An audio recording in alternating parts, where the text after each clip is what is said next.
določeni uri, potem pa gremo še v našo vinsko krajsko klet, ker praznik kulture brez zdravice seveda ne more ni. Letos je še bolj, dobro, jaz sem Alenka Čenelič-Krošelj, ki se predstavlja, se upravičujem, direktorica tega našega muzeja in od leta 2015 je to moje vsakoletno vodstvo in res sem srečna, da vas je toliko. Sploh ne veste, kako se zdaj počutim, jaz sem kar zamirjena. Tako da, če bom kaj groznega rekla, ne mi prosim zameriti, ker pač jaz čutim, da naše najpomembnejše delo je to, da vi pridete k nam, da nekaj veste, da mogoče vam kaj to ostane in da v bistvu ta čas, ko ga preživite z dediščino, da v bistvu vam nekaj pomeni, ne? Da rečete, dobro, sem preživel to čas in zato se mi trudimo. In seveda tudi zato, da vse, kar delamo danes, ne, ima nek smisel, ker tisto, kar so delali pred 500 leti, 600, 700 in tako naprej, in tisto, kar hranimo danes, je seveda ostalo zato, ker je v tisti sodobnosti tudi nekaj pomenilo in ker je bilo tako odlično, da seveda ohranimo to tudi za prihodnost. In to je to bistveno, ne? To je to najpomembnejše. Ampak letošnja tema so pa tudi kmečki upori. 450 let od tega največjega hrvaško-slovenskega upora, ki je v bistvu tudi ves čas najbolj slaven, ne? In dogaja se ravno v tem času. In danes, 8. februarja, je Ilija Gregorič, se pravi, mi poznamo predvsem Matijo Gufca, ne? Ampak v bistvu vojskovodja, predvsem tisti, ki je bil bolj sposoben za vojskovanje, je bil dejansko Ilija Gregorič, ki je bil tam rojen nekje pri Karlovcu, živel je pa dolga leta v Brdovcu, veste, kaj je Brdovec, tukaj samo čez mejo. No, in on je v bistvu tisti bil, ki je tudi bil šolan Janičar, to veste, da so ga ugrabili Turki, ga je šolan in je celo pobegnil in tako naprej, ena taka res zanimiva zgodba. In naši predniki kmetje, zdaj, a je kdo plemiškega rodu? Ja, ne bom koga užalila, ne, ampak načeloma smo pač mi bolj kot ne pač potomci podeželskega okolja, ne, lahko pa le tudi to plemiško, če ne rečem. No in naši predniki so se, ni bilo to kar tako, ne, da so šli, zdaj pa gremo, danes gremo, jutri gremo, ne. Ampak imamo podatke, da so se kar dolgo pripravljali. Kakšno leto so se pripravljali, da se je potem upor dejansko začel 28. in 29. januarja.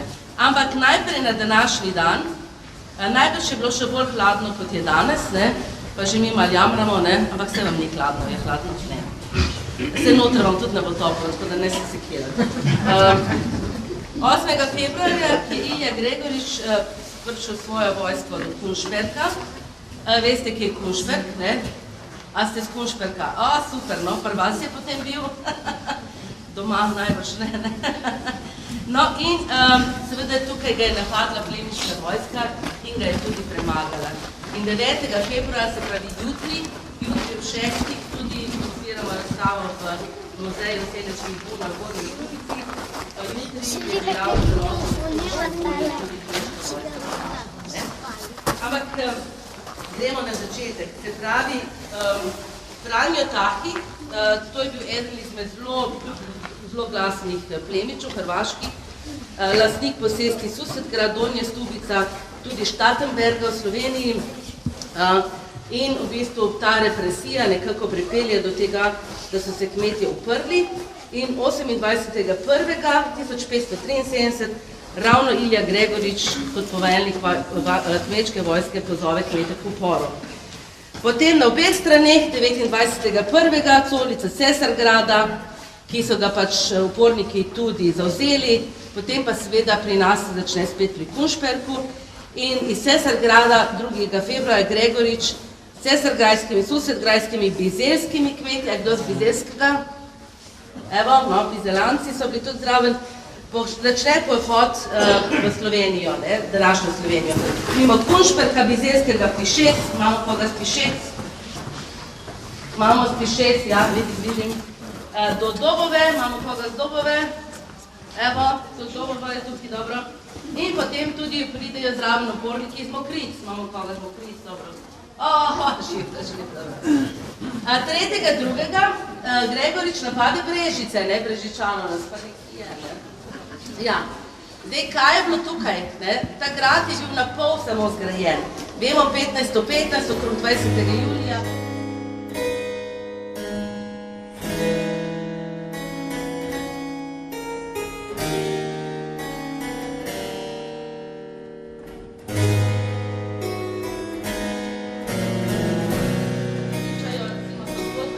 Da je imel ta naš grad že top in da s tem topom seveda so odgnali upornike. Mesto sicer so zavzeli, vendar našega gradu ne. Ampak že naslednji dan 2000 kmetov pri Krškem preide Savo. 3.2. smo potem šli iz Brežic na Videm. In tam pa imamo mi, poznate vsi Matijo Gubca, ki tako dvignjeno drži roko tam čez Savo. Zdaj, Matija Gubec najverjetneje sploh do Krškega nikoli ni prišel, ampak to zdaj ni tako bistveno za to identiteto. Ampak jaz mi to predstavljam, veste kaj, da on vabi, ker so iz drugega brega reke Save morali priti iz Kranjskega na Štajersko. Tam so sicer brodarji jim posodili svoje brodove, ampak imamo tudi poročila, da je veliko upornikov utonilo, ker kaj mislite, prvič, Sava ni bila takšna kot je, to je tako vemo. Drugič pa tudi ljudje v tistih časih, ki so znali plavati, niso znali plavati. Tako da to je bila velika težava. To se pravi, prvi so uporniki Šrajbarskega turna in 4.2. potem Gregorič gre naprej po štajerski strani. In zgodi se 5.2. Krško polje, ta največja bitka, to tudi mogoče vidite kdaj, bitka pri Krškem polju, to je večkrat upodobljeno, tudi v parlamentu in tako naprej. In pod Kopinčevim poveljstvom so doživeli na poti proti Kostanjici na Krki poraz. Pridejo skoki, vemo vsi, kdo so skoki, prebivalci Žumberka, te mejne krajine, 500 skokov, Jožef Turn, ta slavni poveljnik, ki jih seveda zajame, ujame, v glavnem jih popolnoma potolče. Isti dan, 5.2., to je bilo recimo zdaj nedeljo, ampak je Gregorič v Sevnici izve za poraz pri Krškem, ampak kot pričajo viri, tega svojim kmetom, svojim vojakom ni povedal, ampak je spremenil načrt. Mislil je iti, se pravi tudi čez, ampak je šel pa proti Radičam, čez Lisco, Jurklošter, proti planini, se pravi nazaj proti Stubici, kjer seveda je bil ta hrvaški del. In potem smo 8. februarja, pride do Kunšperka, ga dobijo, in potem seveda 9. se že se zaključi. 4000 kmetov je menda bilo ubitih, ujetnike so tudi povesili, zajeli, zasliševali, javno smrtili na več krajih. Najslavnejša smrtitev seveda je Matija Gubec, 15.2. v Zagrebu ga okronajo železno krono in razčetverijo, to pa vsi zelo dobro poznamo.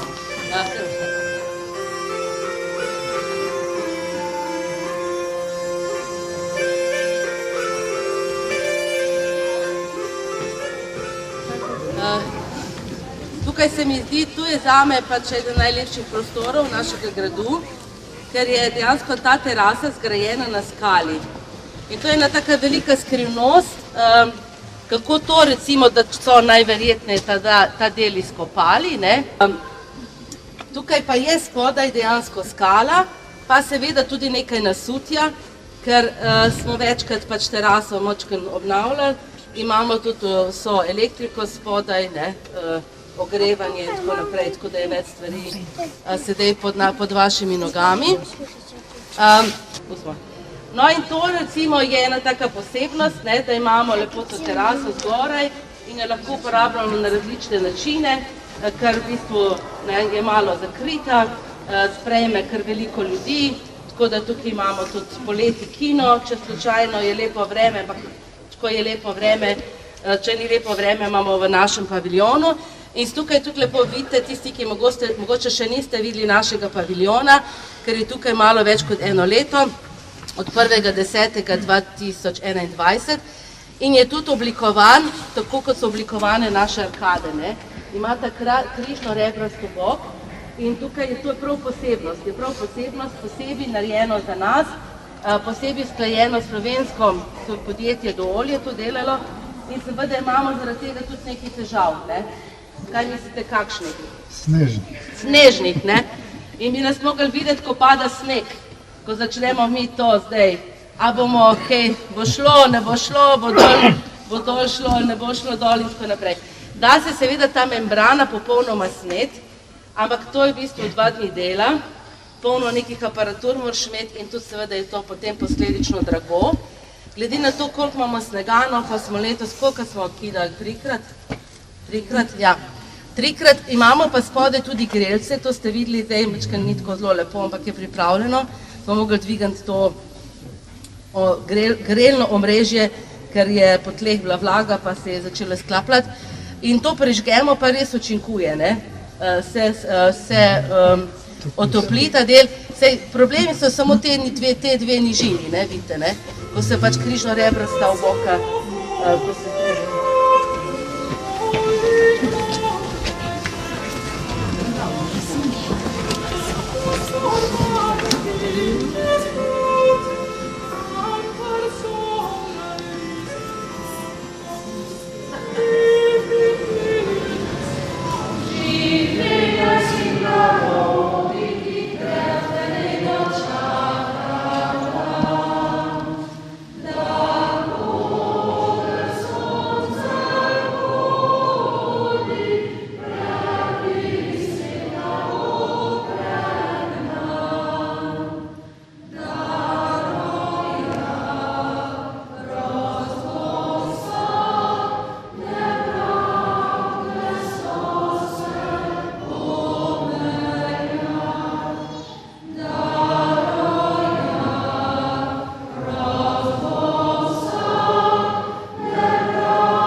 Kjerkoli ste, da se ono vprašuje. To da zdaj nas vprašuje že več kot 300 let, prišlo 320 let. Govorimo 1702 ali 1703, da je nastala dvorana, ker res ne vemo natančnega datuma. Če bomo našli kdaj kakšne take podatke, bomo seveda to vse uredili. Imamo pa 2 teoriji, kdaj in zakaj je nastala dvorana. Eno je v času, ko je se poročila prva hčerka Ignasa Marija Athensa, to je pa ta gospod, to je njegov portret, naročnika in lastnika gradu od leta 1694. Ampak takrat je bila ta hčera stara 13 let, tako da pa nimamo podatkov, da se je poročila. Je bil pa 1702 Ignas Marija Athens star 50 let. Tako da ta nam je zdaj Abraham, v tistih časih, v 18. stoletju sploh, še bolj pomembno, čeprav sam Atem živi celo 80 let. Tako da je bil res, je dolgo živel za tisto obdobje.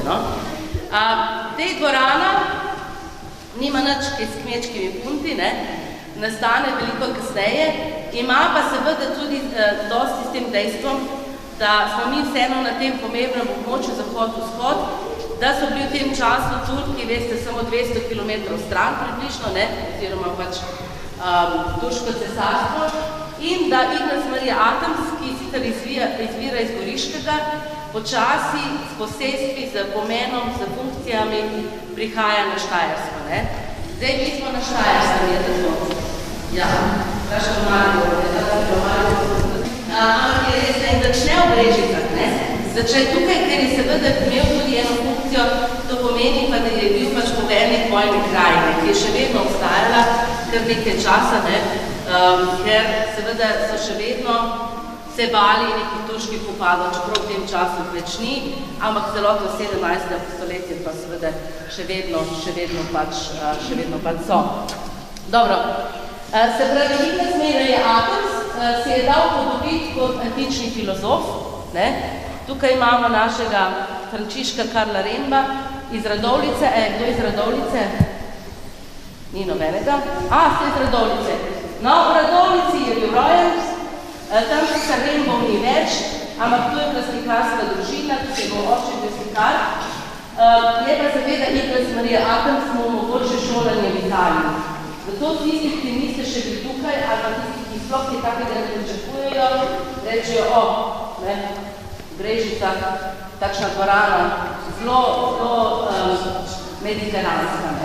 Tisti, ki hočete malo več, srednjeevropska umetnost, se pravi nemška, je veliko drugačna, ni tako lepa, ni tako obilna, ni tako živa.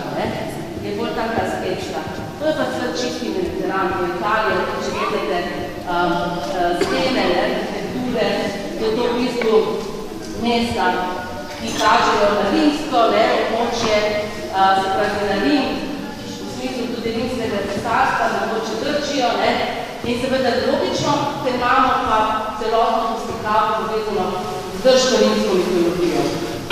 Zdaj, tisti, ki ste to že slišali, boste preživeli, če ga niste pa super, ne?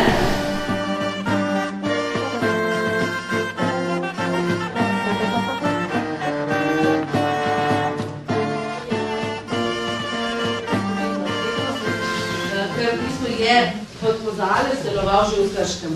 V Krškem mogoče veste, da je bila prva meščanska šola v naših krajih že leta 1878, kar je izjemno pomembno, ker vemo, da izobrazba je pač izjemno pomembna in vedno, ko dobimo neke možnosti za izobraževanje, se v bistvu našega kova življenja v nekem trenutku pa resnično spremeni. To pač zgodovina nas ves čas uči in to je res pomembno. No in ta meščanska šola v Krškem je bila seveda bolj usmerjena ne tako kot gimnazija, vrtno-kmetijski, trgovski značaj, ker tisti, ki so lahko šli potem naprej v šole, so šli recimo pač v Ljubljano ali po Celje, te malo višje šole.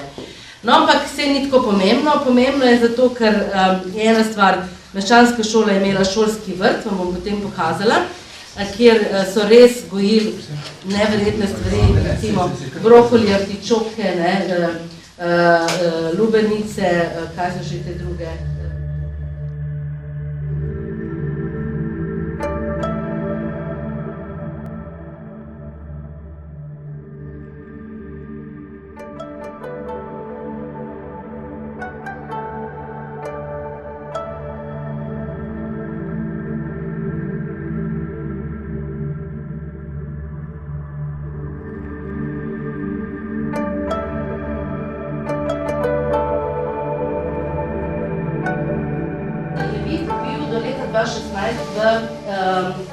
V zbornici gimnazije Brežice, ker to je dejansko učni pripomoček. Potem, ko začne delati leta 1945 v gimnaziji Brežice, si lahko predstavljamo, da niso imeli nekih pripomočkov in tako naprej. No in on nariše ta zemljevid, ki mu lahko rečemo tudi zemljevid Posavja, a ne da, če pogledate. Kar je pa še posebej zelo zanimivo, da je naredil tudi avtoportret, se pravi, to je on, ki slika, in potem te noše bolj iz tega konca gorjansko-samogorska žumrčka. To mi je še zmeri tako, ne vem zakaj. Mogoče je hotel pokazati tudi gorjanci in pač to nekje en drug svet. Ana, kje ste našli nek podpis? Zapravo slika je posod vandalizirana, ker je bila to v ravnatelji sobi, kot sem razumela. Ne, v zbornici je bila. V zbornici. To je pa naša nova restauratorka, Ana. Slika je sicer zelo tehnološko zanimiva, pravzaprav nekje je zapisano, da gre za oljno poslikavo, v resnici pa tudi, če si malo bliže pogledamo, gre za neko vodno tehniko, zato imamo tudi veliko poškodb, kot se vidi zgoraj, recimo, kjer je zatekla tudi neka voda. In bo tudi zelo zanimiva slika za restaurirati. Sam nosilce bombaž, in če si predstavljate, bombaž je sicer zelo fajn material za nositi, za samo sliko take dimenzije pa ni najbolj fajn, ker ne prenese nositi take tenzije. In zato je tudi ogromno poškodb, kot so tudi spodaj, tam, kjer preprosto je platno pokalo. In tako da bo zelo problematična slika tudi za restauriranje, ker takih poškodb se sanirati ne da, brez da bi porabljali tudi vodne sisteme in bo res zanimiv izziv in zanimiva obravnava dela. Ampak bo šlo, ne? Bo šlo.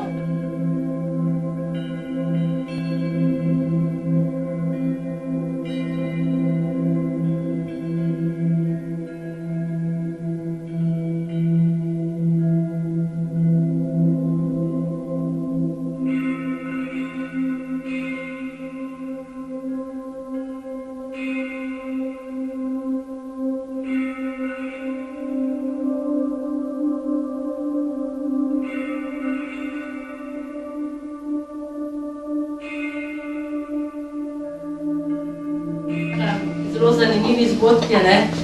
Njegova hčerka, Barbara Ivačič, je pač, ko je spoznala tega svojega novega moža, je rekel, a si ti kje v žlahti, ne? Je rekla, joj, to moj oče. Joj, pa sem, meni je dala mama njegovo kuharco in jaz sem se naučil kuhati po kuharci, ne, tvojega očeta, ne. Je rekla, jaz pa joj, je pa to grozno, ne, ker pač je rekla, da ne. V glavnem, kaj imamo tukaj nekaj njegovih predmetov, potem pa seveda tudi najstarejše predmete, ki so kakorkoli povezani s prehrano. To je pa ta prva žlica, ki smo jo mačkan skrili tukaj noter, ne vem, zakaj nič ne dela. Ana, kaj pa je narobe z elektriko? Ne, nekdo mora vedeti, ker vem, da so pred druge, se ni važno. Tam je tista tako kot ena zajemalka na sred žlic. To je približno 4000 pred našim štetjem iz te jame. Iz Ajdovske jame pri Nemški vasi v Krškem najdena, ne. Tam so recimo tudi najdeni predmeti, ki so bili pač preiskani, so bile preiskave narejene, da se ve, katere žitarice približno so jeli, kakšne masti, tudi čebelji vosek in tako naprej. Tako da malo vemo o tem. Potem pa čaša, no tukaj pa je tudi naša, ena med naših donatork, Milica Vidmar, ne, ker ve, kako sem jaz to čašo eno dobila, ne Milica? Kje pa je Milica? A ja, ne? Kako smo dobili to eno čašo, pa Davor je tudi tukaj, ker sva snemala pogovor z gospo Vidmarjevo in je pokazala to in jaz sem to takoj, ne? Ker res nisem poznala, veste pa, da je motel Čatež, ne, tak ikoničen, za različne generacije. Tudi še zame, čeprav seveda nisem hodila v 70 letih na te novoletne zabave, ampak ne, to pa ve Toni, ne, moj sopevec, zvide, ne. Smo pa hodili po pevskih vajah o 5. zjutraj na pomfri, ne. Še ta star motel Čatež in v bistvu vsak ima kakšno zgodbo, če ni ravno star 20 let, povezano z motelom. Eni so tam tudi imeli poročna slavja, v glavnem tako, ne. In jaz red nisem poznala teh kozarcev z novoletnih zabav, kjer je napisano dejansko celoten meni, ne. In seveda potem tudi to, kar je bilo pripovedovano, je bila Marjana Držaj, ne, in kako v bistvu so se imeli fino.